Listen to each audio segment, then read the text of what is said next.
I am also ready. Perfect. All right. Hunter MacGregor.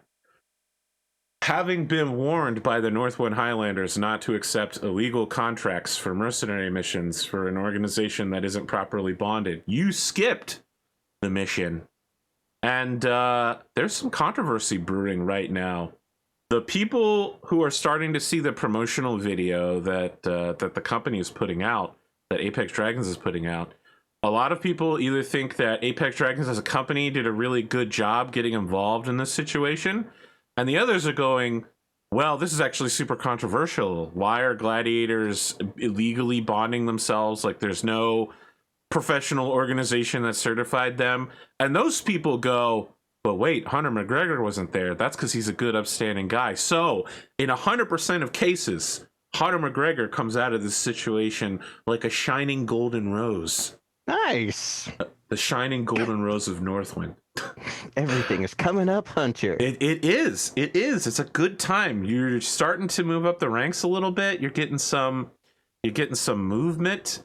And today you have a battle against the rank 95 in the arena as made by your personal promoter Arnulf Schmid. So I'd like to kind of flash back a little bit to Sure. So me and Chris Cross. Yeah. In the arena watching the blooding. Okay. So yeah. So you guys are in bleachers. You've seen the episode. Yes. Yeah. So you're in bleachers, and like 90% of the bleachers are filled with what one might call unsavory mafioso characters. I mean, the bleachers were provided by the company, the extra seating, the tables, the food. Now, let me be clear. 100%, like, people are like, why don't you come over here, huh? Get the capicola, you know? Look at this, it's a smorgasbord. You want the pepperoni? They wouldn't say pepperoni. I mean, they'd have the like fifth. Listen, when it comes to Italians and sliced dried meats, they've got like 6 million names for things. Yes, we do. That are pretty close. Yes, we do. Oh my goodness. I'm just like, what I would like is what I would put on top of a pizza. It's called pepperoni. And they're like, are you sure? We've got like, we've got all this stuff. And I'm like, you've got you everything. Look at this guy. You know exactly what I'm talking about. Yeah. So, yeah, they're trying to invite you and Chris Cross to come over. Now, Chris, of course, doesn't want to be associated with the Mafia because that's not his scene. You know, he's no dummy, and he knows who Martin Bliastock is. And he doesn't want a single photograph of the two of them in the same picture at the same time. But he's come here to support you, and mostly to get a look at Omega Tanaga. Who, of course, I thought we were. What you had said yesterday was that me and Chris were over on Omega's side. Yeah. He's keeping an eye on Omega Tanaga. Yeah. Yeah. Okay. And of course, he wants to invite you to the Seth Ghostbear versus Omega Tanaga fight as well, sitting on Omega Tanaga's side. Yeah. So I mean, look. The Italians, the Russians, they're just trying to entice you to come over here. You know, your side of the bleachers is a little lonely. The only other people on your side are... I mean, look, you could say that any clan is really a cult, right? But these people are people who've traveled across the inner sphere to... I don't know that a base would be the correct word. But, you know, they hear what Omega Tanaga has to say and feel like the clan ways actually are superior to inner sphere ways, and have essentially sold themselves into bondsmanship with him, becoming his lower caste. So, I mean, they don't worship him precisely, but they do worship the Kerenskian totemness and the Mongol doctrine and all of that kind of stuff.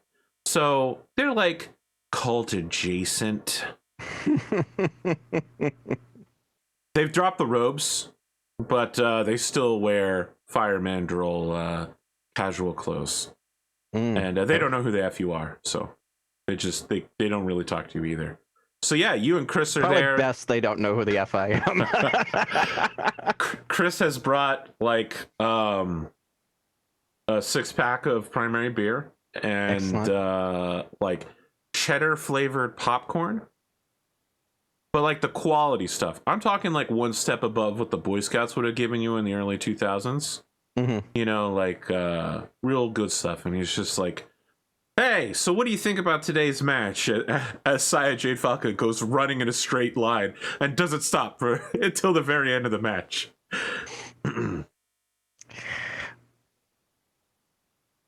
Yeah, so I think Hunter goes into this like Hunter hasn't spent like any time with the interns. Like none of them have ever wanted anything to do with them.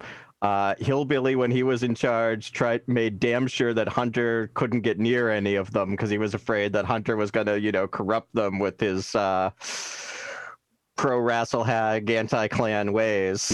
Yeah. And so Hunter feels a little given how they've all turned out now. Yeah. And Hunter feels a little like a little weird being here, but you know, Chris really wanted him to come, and Hunter's really trying to impress Chris. So he's like so he came and he's like, oh, I don't know, I really feel that Seth's gonna probably put up a good showing against a measly intern. I mean, sure. I mean, this is as Seth is like blowing off her left arm or whatever it ended up being. Right. He's just no. Yeah, I mean, I don't know. I think she's got it in her.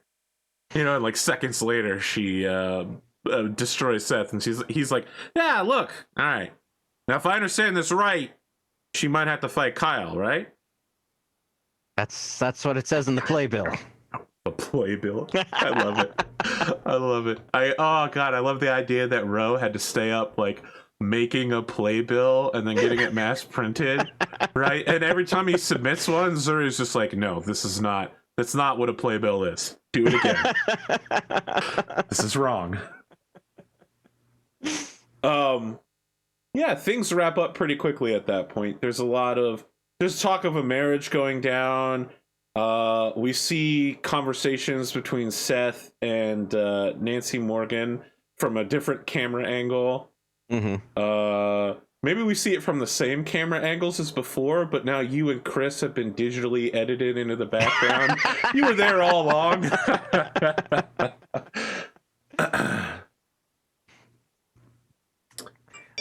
But yeah. So, you know, Hunter kind of, you know, pokes Chris as well. I guess after that, things might be even more interesting next week's match. Yeah, I don't know. Omega Tanaga is a real nut job, huh? So I've heard. You know, only seen the holovids, so never met the man. Well, you know, I like to keep an eye on my competition. I'll tell you what. That guy has been trying to get a trial of position for a jump ship for a long time, ever since he got here. And of course, it's not like anyone has one of those things for sale, right? I mean, if he had any sense, he would acquire Kyle Morgan, right? And then bargain Kyle back to his sister. He's going about this a weird way. Yeah, I think he's a little, you know, in the head. That is the rumor that goes around. Something about those weird implant tattoos. Oh yeah, I hadn't heard anything about that, but yeah, that makes sense. You would have to be a lunatic to get cybernetics like that sewn into your skin. That's a little extreme. So, look, you seem like you're, I want us to be friends, you know? And you seem like maybe you think that you owe me something. You don't owe me anything. Sure, I'm a higher rank than you, but you'll rise up here quick enough. I mean, can you beat me? I don't know. I've seen you punch people. I saw that fight with Bryce Brutalizer. I would never accept a Milioni duel with you because I would be dead. But I'm working. I got my techs. You know, I don't have the kind of unlimited funding and technical capability that Apex Dragons does. But I am independently wealthy with all of my matches, so I don't know. I'm thinking of maybe getting incorporated, maybe turning the Crisscross brand into like a Crisscross company. It's not a bad idea, you know, and if you can raise the extra C bills to get yourself a patron, get some cutting edge technology. You know, I kind of jumped on the Inner Sphere Steel bandwagon just for name recognition as That a work for you, young whippersnapper here, but you know, you've got no such dog in that. You know, there's some of these technologies that are coming in from the clan battles. You know, you could shave a bunch of weight off your mech by swapping out clans, you know, going a Franklin mech mixed tech. No, I don't know about mixed tech. I think my next build is gonna be a Solaris homegrown thing. You know what I mean? Like hand designed by me, built by a local company. You know, I've been flirting with Vining Engineering salvage teams for a little bit, and you really gotta scrape together quite a bit of cash to get their attention, but they do good work. That they do. I mean, you've seen how fast my behemoth runs after some of their technology. You know, I've been hearing a lot about this new stable up and coming, the Seven Deadly Sins stable. Their leader is some sort of New Avalon Institute of Science professor who's working on new mech technology. I was thinking of maybe giving them a visit. Have to change your call sign to something like Wrath, though. I didn't mean I'd be joining them. I just want to, you know, get them to design me a new mech. I've thought about going the full custom route myself, but don't quite have the pocket money yet. Okay, all right. Well, look, here's the real reason I wanted to come over here and talk to you. Like, in order to stay in shape, not just in my mech piloting, but with my actual physical body, I normally go running with my mech every morning, and you know, there's a nice one of those Solaris racetracks. I'm like a big subscriber, and they let me use the track every morning. I just wondered if you wanted to join me. You know, I know 6 a.m. is a little early in the morning to be running a mech, especially because you know you gotta get up at 4 just to get the mech up and running. But you know, if that kind of lifestyle and workout appeals to you, why don't you come on down? AP, would this supersede what I'm doing with Brody, or could I also train with Brody? You could do both at the same time. Yeah. Okay. Oh, that'd be great. I would very much like to find some people that are a little bit more serious about it. You've seen the crew I hang out with. They're not always all about the physicality. Well, their idea of training seems to involve jet skis. Well, look, your stable has always been a little unusual, right? Clan tech is not prevalent in the arenas right now, and you guys use it almost exclusively. So, you know, I think that physical fitness is an important part of being a mech warrior, and I think a lot of your mech warriors rely a lot more on their technology than on their training. But I am interested to know more about these jet skis. I've never been on one before. I hear it's a lot of fun, but I don't know that it's so good for the workout. But yeah, happy to meet you a few times a week. Let's get that set up. Okay. Now, do we cut to the present? Yeah. Is there anything else you want to do? That is it for me. Okay.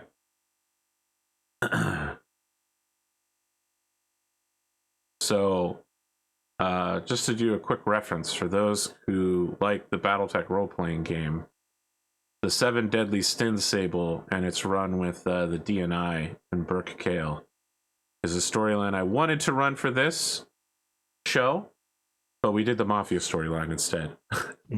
So if you want to know more about the rise of clan tech and the rise of DNI technology on Solaris, you should go buy and download a copy of Unbound, the Battletech RPG for early Solaris usage in 3053. Shit's crazy. Can they find that on DriveThruRPG? I don't know. I actually don't have Unbound because I wasn't going to get it until I was sure we were going to run that storyline, and the curse consumed us. So it's all my fault. Okay, I got you. It's not all your... Listen, you were not the only person pushing for the curse, although you were the first. And I did agree to it. You know, I do regret it. I'm not going to lie about that. But the Solaris Nights Investors channel today has been talking about it, and it's like a 50-50 split. Some people really like the Mafia storyline, and some people just hated it a lot. Someone yesterday said that they want to just skip to the post-Mafia storyline, so I gave them, you know, an episode where that would be it. But I'm still working out what the storyline for 3057 is going to be. Because that was supposed to be the Mafia couldn't pick storyline. 3058, huh? We're gonna move into early 3050. What about 3058 attracts you? Because we're starting in December of 3056. Sorry? ER mediums. Well, look, you'll get them. Okay. Solaris Nights happens in real time, right? So the dates don't match up precisely, but when one day passes in real life, one day also passes in Solaris Nights.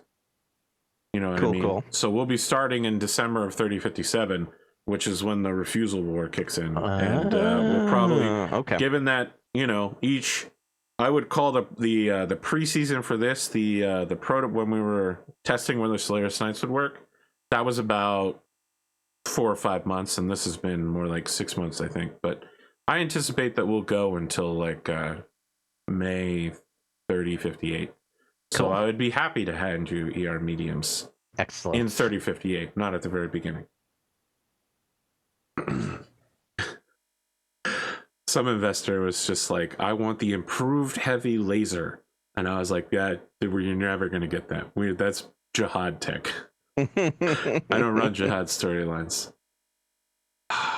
It should be noted, though, folks at home, Battletech viewers, the Ilkhan sourcebook is coming out like next week, I think. I won't be getting it because I mean, I'm sure you've heard this from me before, but I'm incredibly disappointed with the way Battletech writing's going. But in a universe where I hadn't read Hour of the Wolf, I was very excited for Ilkhan. And if you are too, hit that sourcebook. You know, Solaris Nights was going to be set in the Ilkhan era. It was going to be set in like 3250. I remember you saying that. And it would have been like mechs from different eras fighting each other, like post-Jihad Dark Ages fighting like a 3025. I like the idea of Jihad. Yeah, I mean, the problem with the Jihad is that it was written entirely in like one paragraph splurges in between technical data readouts. Yeah. I mean, I feel like there's, if you like didn't treat everything as canon, like I feel like there's some interesting stories to be told there. About, the Jihad is full of trolling about Blake versus Word of Blake versus Comstar. Listen, one of my favorite Jihad stories is that Clan Diamond Shark in the post-Jihad, post-War of Reaving would sell Inner Sphere people actual literal faked news coming from the Clan homeworlds. People would be like, we'll pay any price to know what's going on with the Clan homeworlds. And some dude at a desk from Clan Diamond Shark was like, well, look, we don't know what's going on with the Clan homeworlds, but tell them there's a new clan, Clan Star Spirit. And everybody's like, Clan Star Spirit? That's not a clan. And the guy's like, no, stick with me. Clan Star Spirit is taking over, right? And they're fighting the Jade Monkeys. And everybody's like, what the fuck are you on about? He's like, no, trust me. They'll pay any price for our lies. that's just, it's so Diamond Shark. It's so Diamond Shark. All right. Let's get on with today. William is seated across. Oh wait, do we have the official? Did you get art with Sun Spirit? Let me open up this thing. Did we get? If I did, I have not received it yet. I have not received it either. All right, so okay, you're the gladiator. We don't have it. Sun Spirit. You know, there is one thing to do before your interview. Let's cut to that first. You have a note, handwritten, left on your desk from Buck Kincaid, telling you that after the events yesterday involving Cy and Seth, that he was already quitting the company in the next few weeks, but he's left now, like, early. His contract is like the non-compete was waived, and he is now working for Spirit Customs as one of their highest-ranking technical officers. So he'll be in charge of designing new mech forms for them. And so instead of working on 6 custom mechs every 2 weeks, he'll be working on 1 custom mech every, like, 6 months. It's a much calmer time. But, you know, you helped bring him into this company, and he really appreciates it, but he has to go. The stress is literally killing him. Well, I send him a Comstar SMS and say, you know, let's SMS. All right, that's canon now. You know, after my fight this week, let's go to the crack canopy and get a beer and catch up. Okay, he agrees. All right, you're seated down with William Wyndham Williamson III. William is wearing golfing outfit, because, you know, I really want to make this a thing, but Hunter MacGreggor, thank you once again for joining me. William, always good to see you. Now, look, there's a lot of controversy going on with Apex Dragons, but in the past, you haven't been as involved with the other gladiators, so I'm going to set that aside to grill somebody else. I want to talk about these photos of you and Chris Cross. Tell me what is happening here. Are we talking old friends, master protege, competitors, rivals?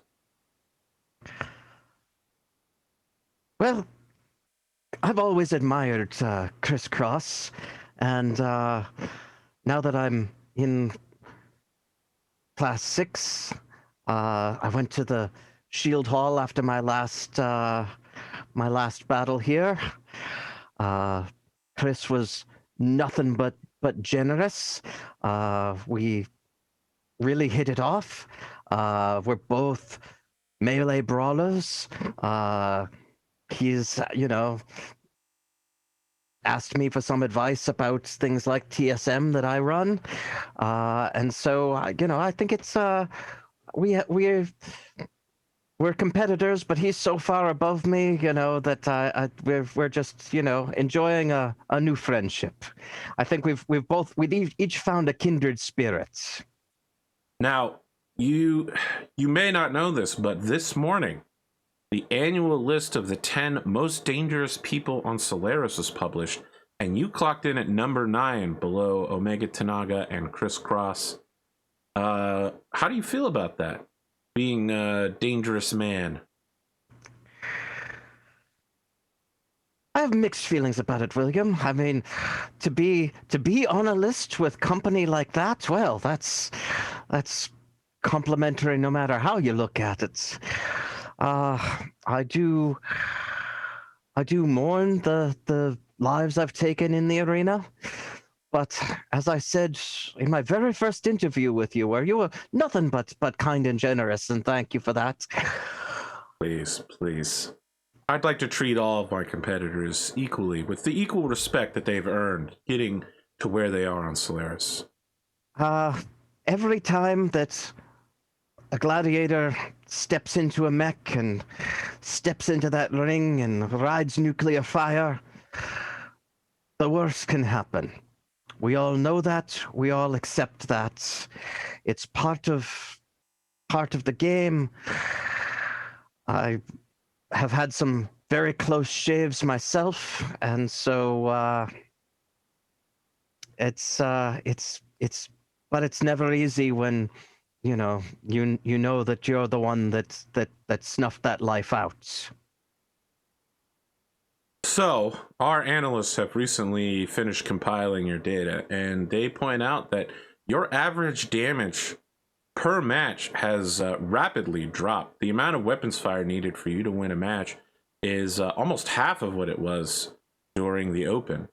A lot of people are saying it's because you have become increasingly more accurate. You're also the only member of your stable to have both won and lost on a cockpit destruction. It seems that danger follows you at every step. Would you agree? I would agree. I think that sums it up quite well, actually. You know, the especially now that I've moved into Class 6, things happen quickly. Danger's always waiting around the corner. Well, speaking of danger, your opponents have a 42% chance of dying in a match with you. Didn't realize the numbers were quite that high. 57% chance of being eliminated by a headshot. Well, that's some interesting statistics for sure. I'll have to thank the stats keepers for coming up with those interesting things. So, the thing is, I know you've already seen this because you are one of the stats keepers. But Blurgman and Zonalar have finally caught up with the most recent episodes and finished the statistics. Let's talk about your last match, Hunter. You've had some time to stew on it. It was a tough match. Luck was not with me. Kazuna is one hell of a competitor. He moves like lightning, and I just couldn't hit him. Okay. Anything else you want to talk about here? Want to guarantee victory before the eyes of Solaris public? Any messages to your donors, investors, the folks at home, Northwind Highlanders? I just want to say that as a true Highlander, I'm honored to be part of a real mech company and all the responsibilities that come along with that, and to say that I'm really enjoying my my time in Class 6, and for everyone who supported me, thank you for all your help and support, and just watch today. I think you'll be happy. Are you guaranteeing victory? I am not. Okay. All right. One piece of bookkeeping we need to do before we go on the match. You have become accustomed to a lifestyle here on Solaris, I would say. Mm-hmm. And unfortunately, the funding for that lifestyle has not come through.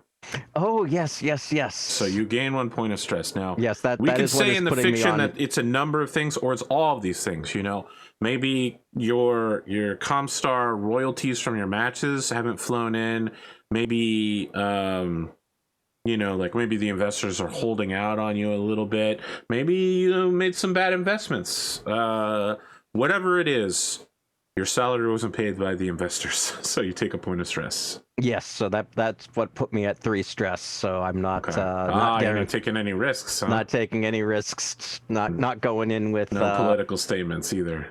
With any phantom meat damage.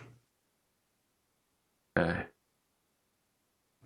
All right. But yes, Hunter's a little salty about that, but not going to call anyone out on the air about it. Well, I'll be honest. It's in the last few weeks, I think before like the mercenary mission, I think the investors just had a bit of fatigue from the mafia storyline, and there wasn't really much else to purchase on the investment menu.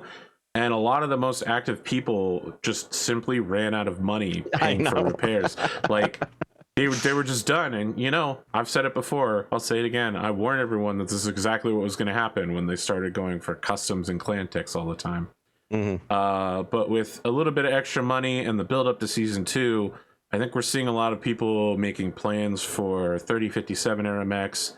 And hopefully they'll get involved in unlocking the 3057 era technology. Because I don't know if you've seen the list. I think I posted it, but I have not. It might have got swallowed. I'll post it for you again. But there's a lot of really interesting things that will be added to the list. Yeah, I'm behind on Discord, so.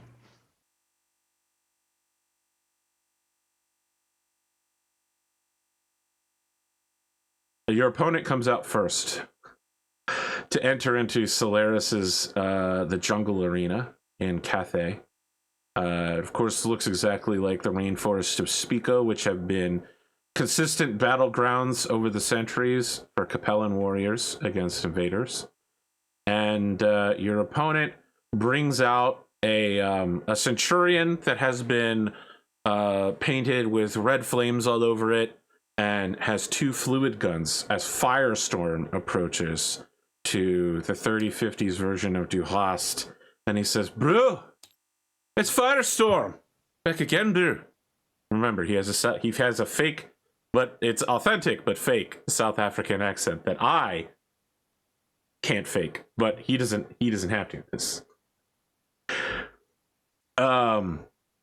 As he enters the arena, they've set aside like some fake vegetation for him to spray down with his oil canisters and then set on fire and then do like flame above the mech. Everybody's like, yeah, it's Firestorm. He's about to get his ass kicked, but it looks so good. There's no way anyone would fall for his tricks twice.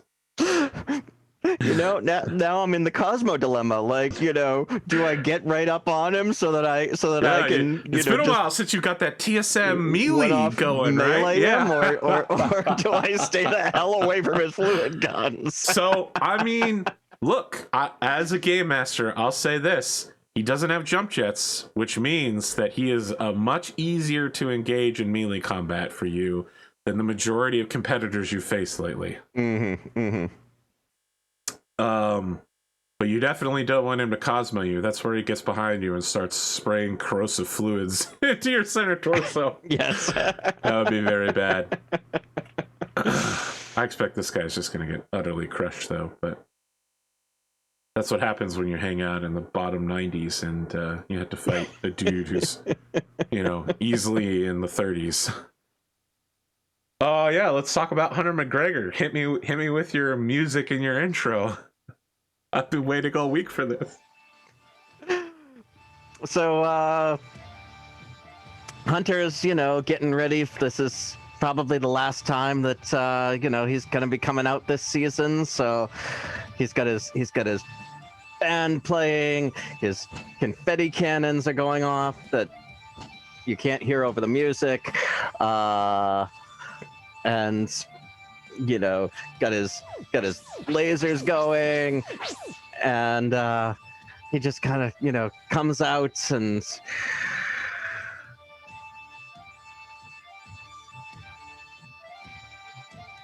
ladies and gentlemen, I am Hunter MacGregor, and I am here to dazzle you with the power of my Highlander.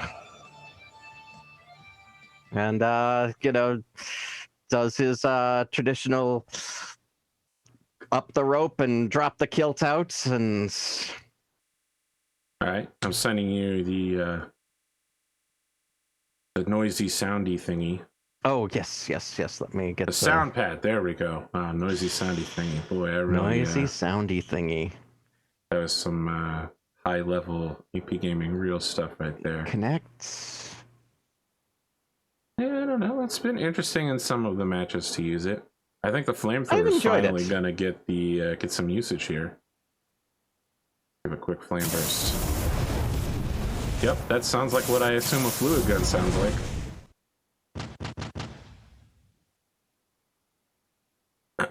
Okay. Okay. Let's roll for initiative. I'm just going to grab 2 random dice. 9. Oh, roll again. Thanks. 8. 7. Okay, you pick your edge, and I'll pick my edge. I don't know whether I want to stay away from you or be close. Right? I am going to come in from this edge. Okay. I mean, go ahead and place. Okay. I'm going to place somewhere from one of the nearby ones, almost certainly. That's not the west. You're about to throw off your stats, bro. Western Gate didn't save me the last time, so. Well, you know, someone did the stats, and Dunamis wins on Tuesday and loses on Wednesday, I think is what it came down to.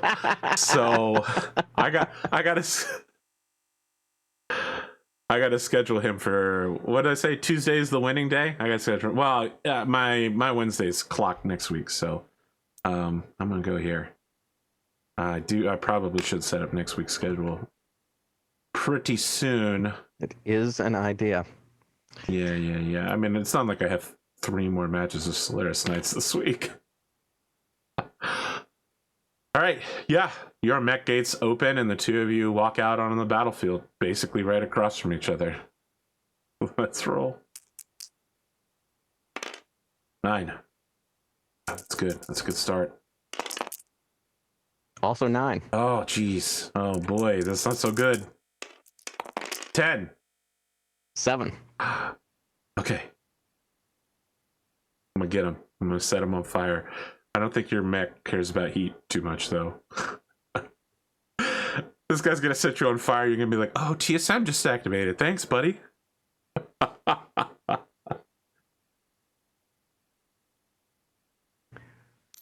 1, 2, 3, 4. Turn for 5. And give me a run of, that's going to be 1.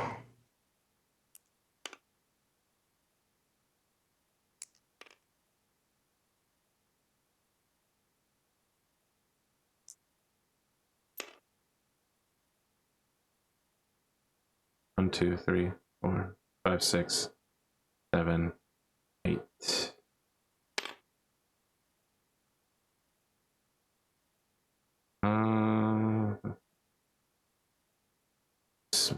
For some reason, the Mech doesn't have 2 hand actuators, but it should. Definitely gonna punch you with both of them. Yeah, my guns are in my torso, so yes, this is where I want to be. I only move like, yikes, that's not so good. All right, go ahead. Okay, I am going to Gauss rifle and a hatchet. I am going to torso twist left. Ah, hatchet time, huh? You don't have any guns in your left arm, though, right? I have nothing in my left arm, but I should be able to hit you with my torso weapons, yeah? I think it's only the left arm. We recently had this discussion with the rules senpais. I think it's arm only. Oh. But you'll be able to catch me with the hatchet. Yeah. I thought. Okay, that's my bad. I screwed this one up really good because I figured I could at least get you with some weapons. Okay. Well then, I guess I'm not doing anything. Okay. I mean, you are gonna hatchet attack in the. I will. Yes, I'm going to. Yeah. I will melee, but I can't. Yeah. If I can only torso. I thought you could torso twist and hit with. Torso weapons. I thought so too, but someone recently quoted me book stuff. Okay. All right, I'm gonna Alpha Strike. I'm looking at Total War while we're. Sure, I would be. Listen, if you can provide me with page number reference, I would be happy to offer you a hit. I also I remember asking James about this because it came up during the finale of A Time of Total War as well. It always comes up, and I never remember the right answer. Firestorm. He is a 3/4. All right, so yours Blood Hunter target, so he gets a -1, and he's Weapon Specialist Fluid Gun. So he's looking at a 2, 3, 4, 5 to hit with the laser, and then 3s to hit with the fluid guns, and he will fire 1 oil slick, 1 inferno fuel to set you on fire, and then set the stuff that's on fire on fire. Wow, incredible. The laser misses. All right, that's a solid connect. You are oil slicked. Means nothing yet. All right, you're now on fire. Okay, so your mech is on fire. You are burning at +7 heat build.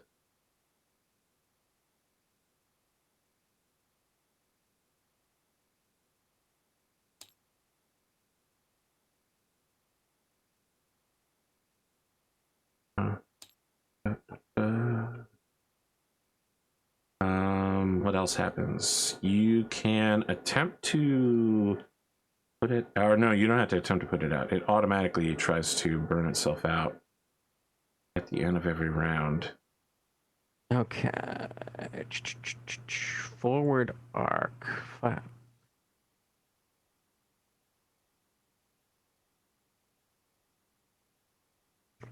Rear arc. Weapons mounted in any side of a mech's 3 rear torso locations may fire into the rear arc. Leg-mounted weapons may not fire, not affected by torso twist. Where's the torso twist rules to? It's flipping arms. I don't think you can flip arms because you have No, hands. it doesn't help me. Yeah. Mech can rotate its torso to one hex side or another while keeping its feet pointed straight. That means a mech can move in one direction while firing in another.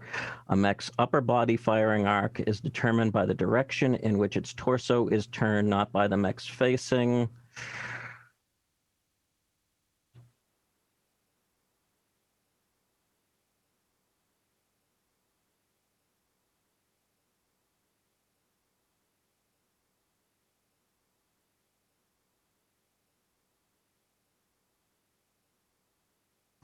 Yeah, okay, that does not help me. I mean, I think it's this chart up here. It's the field of fire, and your front side arc, which is your torsos, is F, and L is your arm, and that's why when you move it 1, your L becomes the R, so you can shoot your left arm. Yep. I think that's how it was explained to me. But don't worry. When we're wrong, Stonar will post a comment on YouTube about how wrong we are. Excellent. And then it will get caught by the YouTube editorial system, and I won't see it for a month. All right, so you are on fire. I'm on fire. You're oil slicked and on fire, and you're forced to build 7 points of heat. Now that doesn't mean 7 points. Like, you don't take +7 on the heat scale. Your end of round dissipation is +7. I'm going to, because I would have fired. I was going to activate. You're going to try to build from TSM. Yeah. Okay. Yes. That makes sense. So I would have been. So I'm going to be at 16 heat at the end of this, which is going to be a shutdown roll, which will be awesome. But before that, I will be attacking with hatchet. So start at 3, 4, 5, 6. Trying to find whether you need a 10 plus or an 11 plus to put out this fire. That's a 7. Okay. And it's whole body table, so it's location 8, which is left torso. Actually, is this front arc? I mean, rear arc, or would this be left arc? Because no, twist? I'm in your rear arc, and you're hitting my front arc. I'm hitting your okay. Yep. So it's left torso. How much? 36 points. Are you? Wait, you aren't heated up enough to do that yet, though, right? It's just 18 for now. Did you come into this started in TSM heat level? That's fine if you did. Yeah. Okay, then yes, that's 36. That's gonna fucking crush me. I take 19 internal, which blows off the left torso, and does 7 more to the center. So that's left torso is gone. Left arm. I'm gonna. You failed that roll. Can you roll critical again to see if you set off any of my other ammos as the torso goes? Please no. That would be a 9. All right. Because I'm a TRO. Yep. All right, roll D5 to see if you pop any of these. I need you to hit a 1 or 2.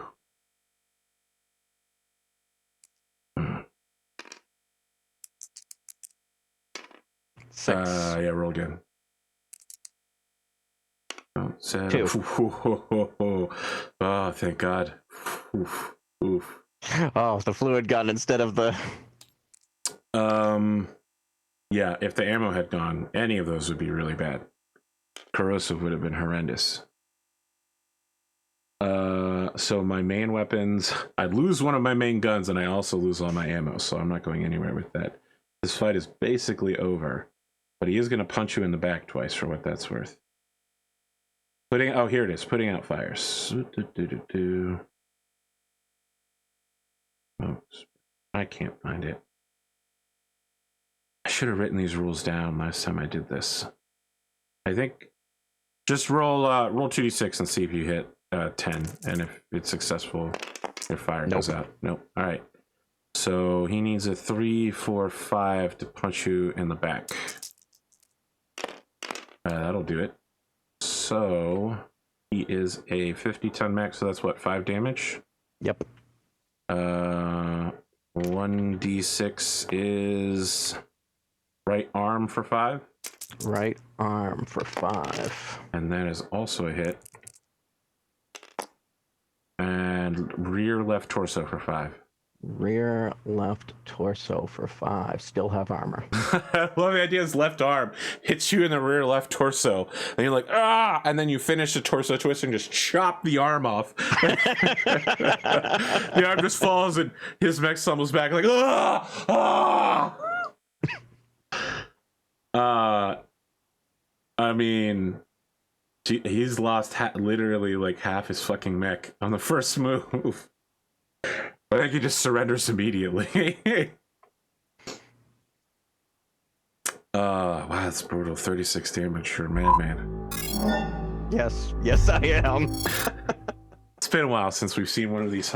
No, that's the first thing William says. It's been a while since we've seen one of these Hunter MacGregor melee moves. But walk us through what just happened there, Hunter. Well, Oh, you still have to roll for shutdown, too. Let's do that. I want to know when he surrenders. If your mech can even take the heat. You're good. All right. 9. You come out covered in sweat, you know. Yep. I forgot about that. The whole just passed so quickly, I forgot about the noises. Well, let me, Please give a big hand to today's champion, Hunter MacGregor.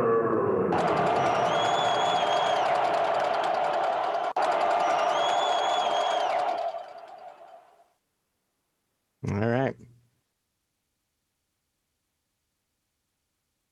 Why don't you tell us what we're looking at there, Hunter? Well, William, my opponent has some very interesting weapons, but well, I'm a mech that likes to get a little hot, so I don't think it was quite as effective on me as he might have liked it to be, and he made the mistake of being in range of my hatchet with a 50-ton mech.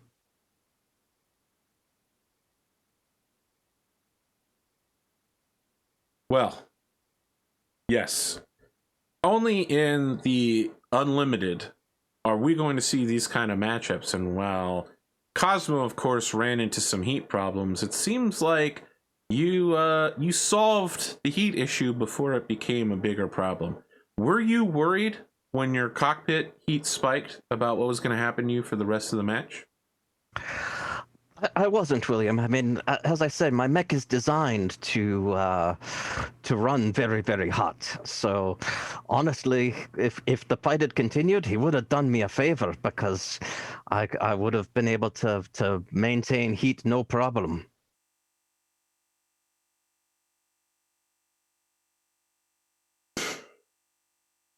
Honestly, honestly, Hunter, I don't know what else to say. It was a fast match. It was another one-rounder from Hunter MacGregor that involved a huge hit, the kind that we haven't been used to seeing lately.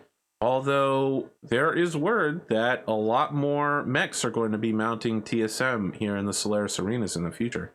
It seems almost indispensable for anyone who wants to engage in melee combat. I agree. It has been a complete game changer for me. What do you have to say about rumors of Chris Cross forming his own stable and his own mech creation company? Well, not my place to comment on another man's business, but I'd say it would be a great idea, I think, for him.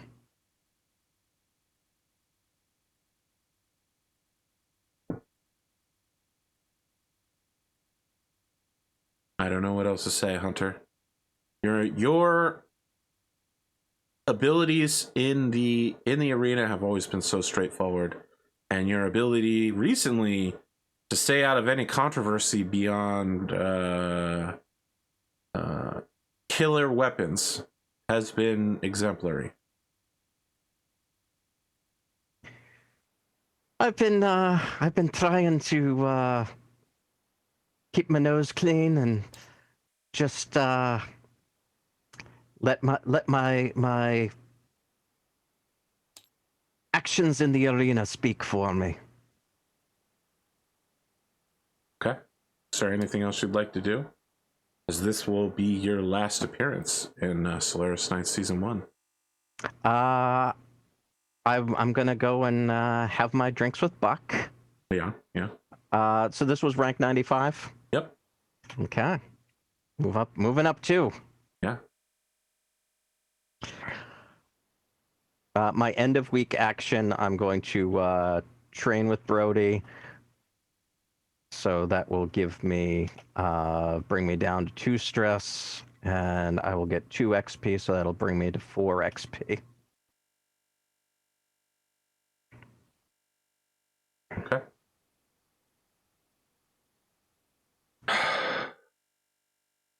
So, Yeah. Hunter rolls into the crack canopy, waves at punch clock, and I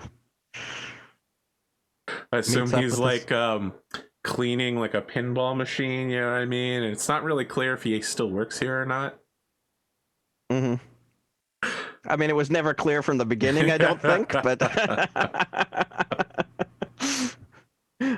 I get the feeling that, he got the job by just never going home. Oh, George Costanzing, is that what it's called?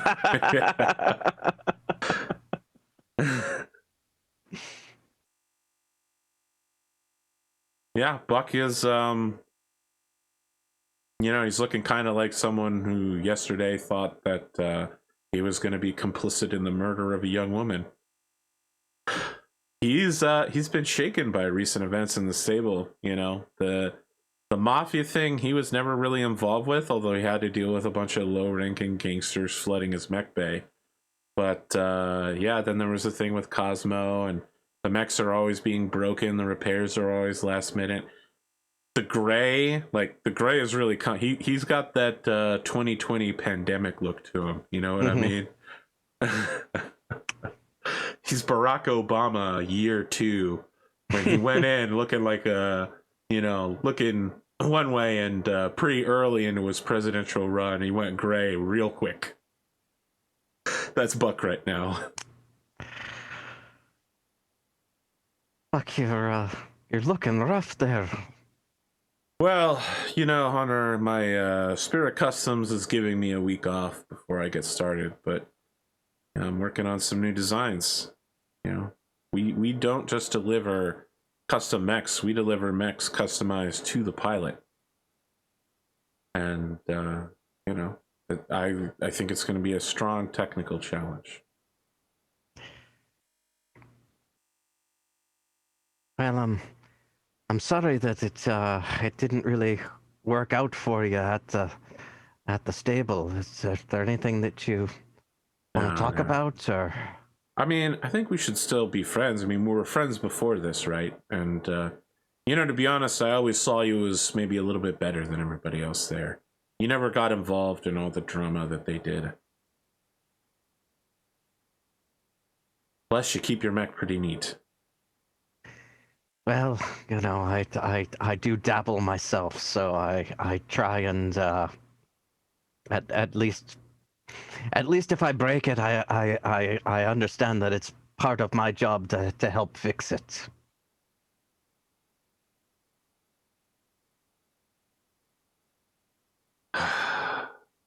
You know, I don't know. I don't know. You know, I thought Sai was dead for sure. I just, I can't play by clan rules, you know. I know a lot of people are really concerned about the mafia taking over. I know some of the people that run this company were really worried about that, but I think they're focusing on the wrong thing. I think that Seth is getting too powerful. I think he's indoctrinating Kyle. I think that Seth needs to be kept in check before Apex Dragons becomes clan Apex Dragons, if you know what I mean. Yeah, I'm a little worried about that myself, and well, I don't think he can take you. You're better than him. Interested to see where I stand, given some of my. I mean, it's no secret my feelings about the clans. So I guess we'll see where it all settles out. But I'd like to think that that a lot of this clan malarkey will be behind us soon. But I gotta tell you, they came across space in 200 years to come back here. I don't think 15 years is going to mean anything to them. They'll be back, and we'll be old men. Maybe not you. You'll be middle-aged. I'll be an old man. Well, we'll see. Time in the arena is kind of like dog years. You ever thought spending a few years doing a tour of duty with the Highlanders? Spend a few years away from Solaris? Come back fresh? I have thought about it.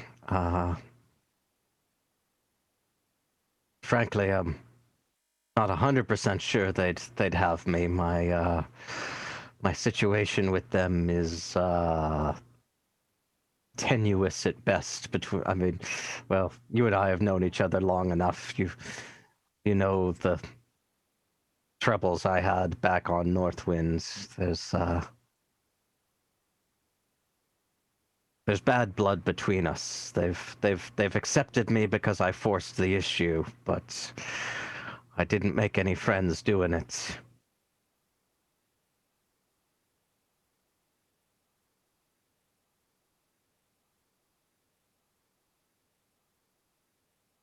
Okay. It is something to think about, though. Maybe that's how I could mend some fences.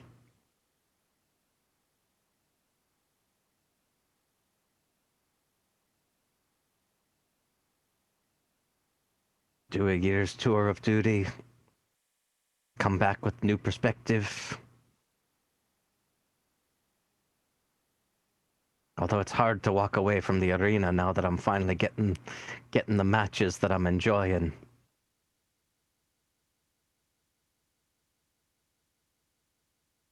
He just nods. He takes a sip of ice cold primary beer. Well, Buck, I do thank you for all the help, and you're gonna be missed around the stable. If ever you're looking for a place, you've got my number. I do. All right, old friends. Well, enjoy your time off. You've definitely earned it. I feel like as you leave, he takes out like a card visor, finishes his beer, and then goes out to, looks out into the Solaris nightlife, finds the nearest casino, and starts spending the incredible pile of money he earned working for Apex Dragons. That's like Canopian pleasure barge money. Yeah. Yeah. So you, when you get back to your hotel room, you do have a message from Colonel William McLeod of McLeod's Regiment Northwind Highlanders, through Captain Keith Sutherland McKay, asking, we are looking for those willing to serve in cadre for Northwind Highlanders, basically training new mech warriors along the clan invasion front. That the Federated Commonwealth has realized, given the wording of the treaty, that the Jade Falcons invasion corridor allows them to go way wide of Tukiad. They can't advance past Tukiad, but they have like 600 planets to the left of Tukiad that they can go for. So the Northland Highlanders are going to be training Federated Commonwealth regular military, and they're looking for a specialist in melee operations and mech handling. The contract date is open.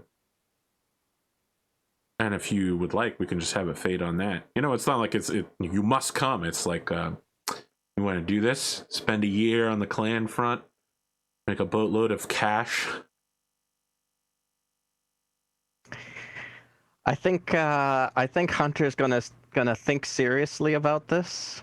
Oh, we're not fading to black. Oh, Well, no, well, I think we'll probably fade out there, but I think Hunter will be thinking seriously about this as he spends the next week kind of seeing what's gonna shake out with the rest of the stable. Before he signs on, he's definitely wants to find out what's gonna happen with Seth and Kyle.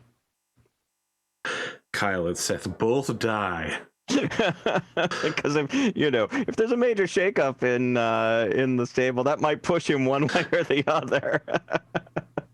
I don't remember whether the camera was on when we were doing the Kyle and Seth go beyond the treaty line and do fights until they both become ghost bears.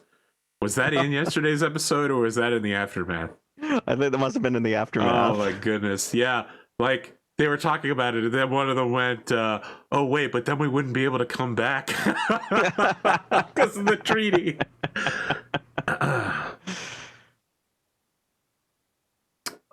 All right. Well, Kalimo, thank you for coming through with season 1. And, I know you and I have some things to talk about before season 2, but I hope that you will be back in like a month for season 2. And if not, it has been an absolute pleasure to have you for proto season 1 and all of actual season 1. Has been a pleasure as well. Thank you for including me. Thank you to all the Patreons who have invested in the show, helped write these storylines. It has been a lot of fun. It's gone in very weird directions. I thought I was joining, just a episodes like this, and we got a whole lot more extra weird storyline. We had clans, we had mafiosos, we had Ro. Oh, Ro. What a fucking weirdo. So I'm super excited to see what goes on from here. Yeah. If we don't see you back on the show, people can view you in the future in Cyberpunk Red pre-Afterlife Services, which we've confirmed you as cast member for.